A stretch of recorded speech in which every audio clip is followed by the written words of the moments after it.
है कैसे हो? तो मैं हूँ अर्को। So after a long time I am back. तो चलो फिर पहले हम बात करते हैं WPL के ऑक्शन के बारे में। तो ये तो आपको पता ही होगा इस बार IPL के तरह वुमेन प्रीमियर लीग भी शुरू होगा। तो कल 13 फरवरी को उसका ऑक्शन था, तो जिसमें हाईएस्ट पेड प्लेयर स्मृति मंदना है। तो इनको 3.5 सीआर से RCB ने खरीद लिया। एंड जैसे बाकी और प्लेयर जैसे दीप्ति शर्मा को 2.6 सीआर से यूपी वॉरियर ने खरीद लिया। Jemimah Rodrigues 2.2 CR DC, Shafali Verma 2 CR DC, Richa Ghosh 1.9 CR RCB, Pooja Bastrakar 1.9 CR MI, Harmanpreet Kaur 1.8 CR MI। तो basically top Indian faith player है। तो आफ्टर स्मृति मंदना ऑक्शन बाबर आजम को काफी लोग ट्विटर पर ट्रोल कर रहा है, क्योंकि पाकिस्तान में जो PSL होता है उसमें बाबर आजम को 1.39 सीआर से खरीदते हैं। एंड यहाँ YPL में ही स्मृति मंदना को 3.4 सीआर से खरीद लिया। चलो फिर बात करते हैं नेक्स्ट अपडेट के बारे में, जो कि टोटल गेमिंग के बारे में। तो क्या टोटल गेमिंग के चैनल पर स्ट्राइक आ गया? तो बेसिकली कल उन्होंने इसके रिगार्डिंग ट्वीट करके कहा, strike on a normal game play video without any music. Team YouTube your copyright system is seriously needs to work now. India Free Fire if this is a real strike then it's really sad. तो basically उन्होंने यही कहा कि उनका एक video में strike आ गया, वो भी नॉन म्यूजिक वीडियो में। जैसे कि आप देख सकते हो team YouTube and Indian free fire को टैग भी किया है उन्होंने। अभी तक उनको दोनों की तरफ से कोई भी रेस्पॉन्स नहीं आया। देन उन्होंने फिर से ट्वीट करते हुए कहा time to leave Free Fire. तो चलो फिर बात करते हैं नेक्स्ट अपडेट करो में, जो कि MC स्टैन के बारे में। तो आपको पता होगा MC स्टैन बिग बॉस का विनर बन चुका है। इसके लिए काफी लोग MC स्टैन को अप्रिशिएट कर रहे थे, लेकिन आफ्टर बिग बॉस रिजल्ट लक्ष्य चौधरी ट्विटर पर ट्वीट करते हुए कहा सप्री। तो ये तो पता नहीं कि उन्होंने सप्री किसको कहा है, लेकिन कमेंट में काफी लोग यही गेस कर रहे थे कि उन्होंने MC स्टैन को ही कहा था। चलो फिर बात करते हैं नेक्स्ट अपडेट करो में, जो कि राउंड टू हेल के बारे में। तो आपको पता होगा कुछ दिन पहले राउंड टू हेल के वासिम एक कंट्रोवर्सी की वजह से जेल गए थे। तो जेल से आके उन्होंने यूट्यूब पर लाइव आया था, जहां उन्होंने ये कहा था कि जो अपना दोस्त होते हैं वो प्रॉब्लम के वक्त साथ होते हैं, लेकिन उनके दोस्त उनके साथ नहीं है। तो काफी लोग यही गेस कर रहे थे कि उन्होंने उनके team member Jain and Nazim को यह बात कहा है। तो कल राउंड टू हेल के तीनों मेंबर के साथ रियल हिट के चैनल पर एक पॉडकास्ट आया, तो जहां उन्होंने उस बात के बारे में क्या कहा आप खुद सुनिए। वसीम भाई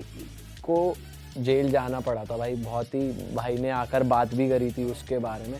पर उस टाइम भाई एक चीज़ हो गई थी कि नाजिम और जैन कहाँ हैं। तो मैं चाहता हूँ आप अपने मुंह से ही बताओ भाई उस टाइम क्या सिचुएशन थी, हुआ क्या था। वसीम भाई जो फेस कर रहे थे सबको मालूम ही पड़ गया था, तो तुम लोग ओपन अप नहीं हो रहे थे, तो ऑडियंस में एक गलत तरीके से पोर्ट्रे हो रही थी वो चीज़। और भाई इनफैक्ट वसीम भाई ने जब आके बात भी करी थी ना, जो लाइव गए थे वसीम भाई ने अपने दिल खोल के बात कर रखी थी, तो ऐसा भी हो रहा था कि ये बातें जैन और नाजिम के लिए कही गई हैं कि अपने नहीं आते उस टाइम पे। तो बहुत मिसअंडरस्टैंडिंग है। मैं चाहूँगा आप लोग बताओ भाई क्या था उस टाइम। ये वसीम भाई खुद भी बता देंगे।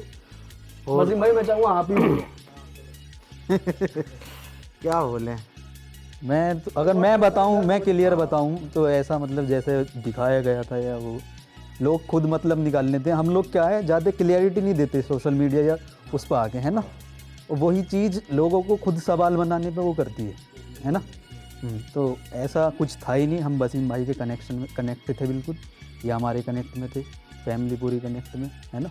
तो सारी चीज़ें बैकग्राउंड में चल रही थी, निकालने की कोशिश, लोग बाग उस टाइम पे तोड़ने की कोशिश कर रहे थे। अब अगर वसीम भाई चले गए हैं तो चलो फ्रेंडशिप में होता है कि तुम भी जाओ, लेकिन कोई लॉजिक नहीं बैठ रहा कि आप भी साथ में चले आओ। आप मदद कर सकते हैं ना, हम लोग बाहर से रह के, अगर हम लोग भी अंदर गए तो कैसे मदद होगी।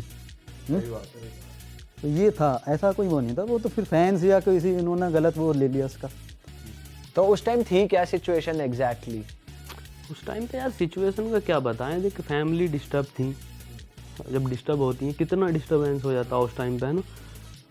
एक बंदा हमारा जो कि राउंड टू हेल का एक मेंबर है ना, एक फेस है, तो वो जेल चले जाए एक फेक केस में, तो कितना ज़्यादा हम डिस्टर्ब हो जाएंगे। लोगों को थोड़ी पता। तो ऐसा ही उस टाइम पे हुआ। लोग बागों को जो मिल रहा था वो बोल रहे थे कि ये हो गया वो हो गया।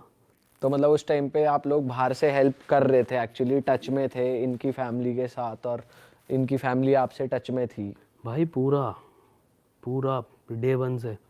क्योंकि वो जो केस इन पे था वो सेम केस हम दोनों पर भी तो था। वो खाली वसीम भाई पे थोड़ी था केस, वो राउंड टू हेल पे था ना। वो तो तीनों, वसीम भाई चले गए क्योंकि ये थे उस टाइम पे मौजूद थे, हम बाहर थे।